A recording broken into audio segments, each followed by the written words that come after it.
매출 채권과 대손 충당금에 대해서 살펴보겠습니다. 매출 채권이란 물건을 외상 또는 할부로 판매한 후 고객으로부터 받을 금액을 의미합니다. 외상 매출금이라든지 받을 어음 같은 것들이 매출 채권에 해당합니다. 회계장부에 매출 채권이 너무 많이 기재되어 있다고 한다면은 이거는 현금 판매보다 외상 판매가 많을 가능성이 큽니다. 매출 채권은 끊임없는 관리가 필요합니다. 판매 대금이 제대로 들어오는지, 장기 미수가 발생하지 않는지 등을 항상 체크해야 되는데요. 따라서 매출 채권이 많다는 것이 반드시 좋다고는 볼 수 없습니다. 대손 충당금은 외상 매출금이라든지 대여금에 대하여 손실을 충당하기 위한 금액입니다. 받을 돈을 못 받게 되어 발생할 수 있는 예상 손실 금액이고요. 그러니까 외상으로 매출했는데 못 받을 수가 있고요. 대여를 했는데 못 받을 수가 있겠죠. 그래서 받을 돈을 못 받게 되어 발생할 수 있는 예상 손실 금액을 대손 충당금이라고 합니다. 손해에 대해서 미리 챙겨놓는다는 뜻이겠죠. 대손 충당금은 갚을 돈인 부채가 아닙니다. 따라서 부채 항목이 아니고 자산에서 차감하는 항목입니다.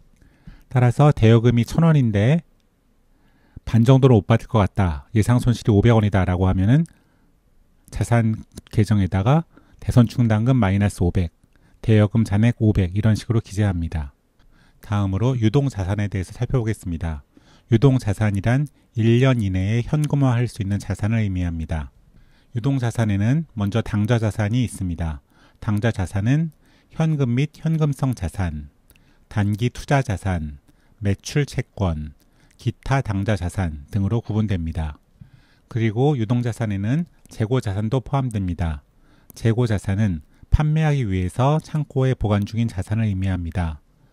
완성품은 물론이고요. 반제품, 원재료, 소모품 모두 다 재고자산에 들어갑니다.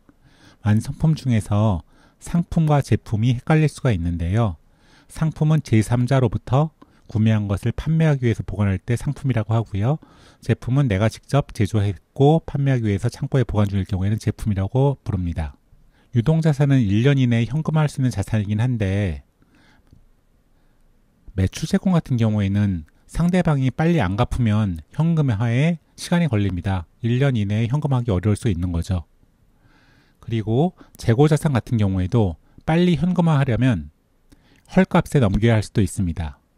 따라서 실제 유동자산을 현금화하여 회수할 수 있는 금액은 장부 대비 50% 수준에 불과할 수도 있습니다.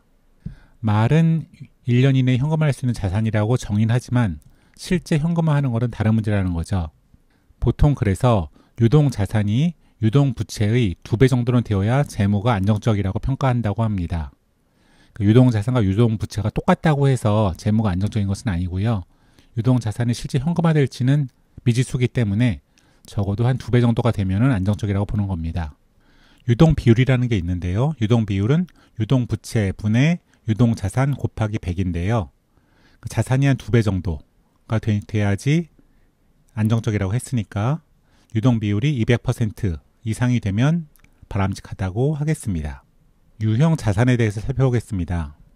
유형 자산은 재화의 생산이나 용역의 제공 등 수익을 창출하기 위한 영업활동에 사용할 목적으로 보유하고 있는 물리적 형체가 있는 자산입니다.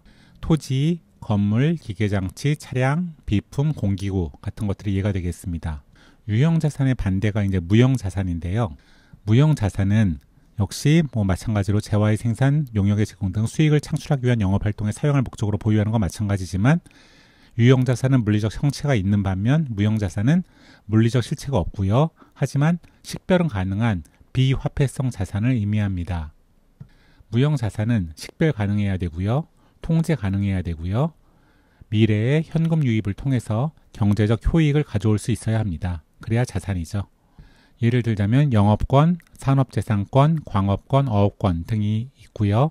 가수나 연예인을 영입할 때 지급한 전속계약금도 무형자산이 될 수 있는데 그 이유는 이들이 가수나 연예인이 미래의 공연 수입, 출연료, 광고 모델료 등을 통해서 수익을 가져올 수 있기 때문에 그렇습니다. 하지만 축구선수의 몸값은 전속계약금과 달리 무형자산으로 취급하지 않는 예가 많다고 합니다. 왜냐하면 축구 선수는 부상의 위험이 있고 향후 성적이 불투명하기 때문에 수익을 확실히 가져올 것이라고 기대하기가 곤란하기 때문에 그렇다고 합니다. 이상으로 매출 채권, 대손 충당금, 유동자산, 무유형 자산과 무형 자산에 대해서 살펴보았습니다.